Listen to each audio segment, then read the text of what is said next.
We've all seen how automation is, taking over more and more in modern warfare. So here's maybe a surprising thought.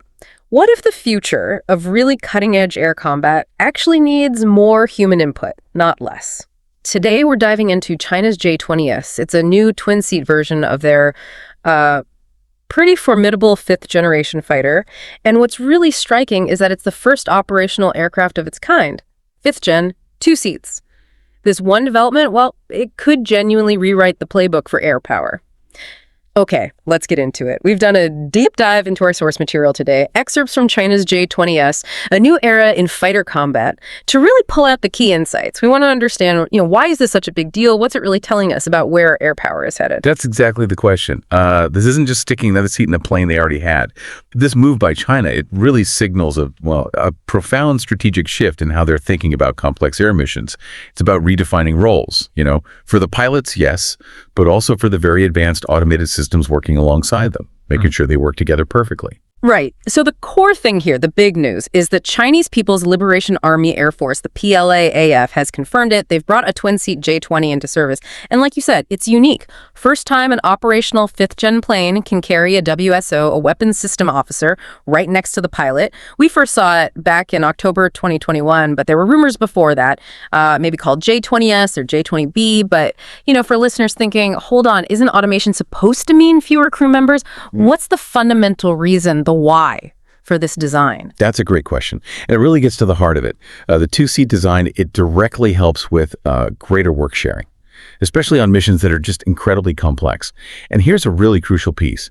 The J-20 has a much longer range than its Western rivals. We're talking a combat radius roughly twice as wide as the F-22 and F-35. Twice. Wow. Okay. Yeah. So imagine trying to manage all the information, all the decisions over a mission potentially twice as long. Think about it, just managing a complex spreadsheet for an hour can be draining, right? Now picture flying a fifth-gen fighter, monitoring this huge digital battle space, anticipating threats, maybe even controlling unmanned wingmen for hours. Right. So that extra range makes sharing the workload really important, helps avoid pilot fatigue. And this is true even with the J-20 having, unprecedented levels of automation and really streamlined info displays. It kind of pushes back on the idea that more automation automatically means less need for human brain power. Sometimes it enables more complex stuff that still needs or even demands another human mind involved.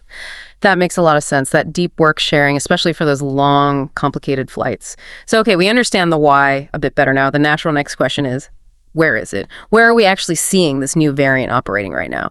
Well, the source says the J-20S has entered service with the 172nd Air Brigade. Right, the 172nd. So, to give you some context, this unit has a kind of dual role. It's an advanced training unit, but it's also a combat reserve unit based up at Kangzhou Flight Training Base in Hebei Province, not too far from Beijing. And interestingly, the 172nd got the original single-seat J-20s quite early on, back in February 2018. They were only the second unit to get them.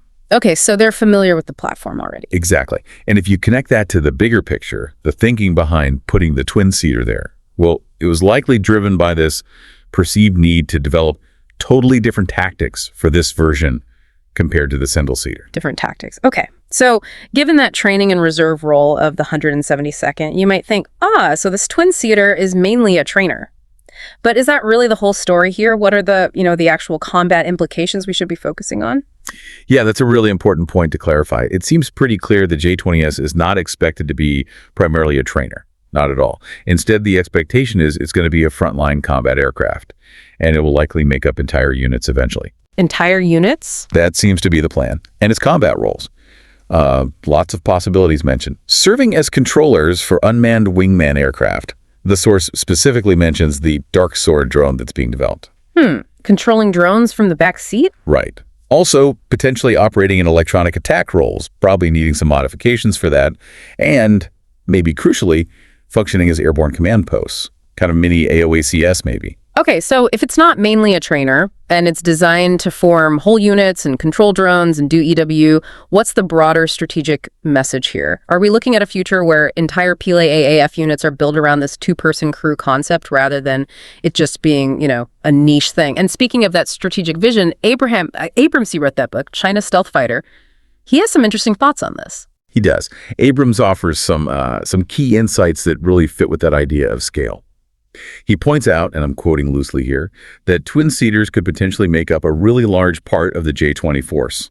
He draws a parallel to how the PLA-AF bought their flanker jets, the Su-27 derivatives. In the late 2010s, they shifted from mostly buying single-seaters to only buying twin-seaters. Ah, interesting historical parallel. Yeah.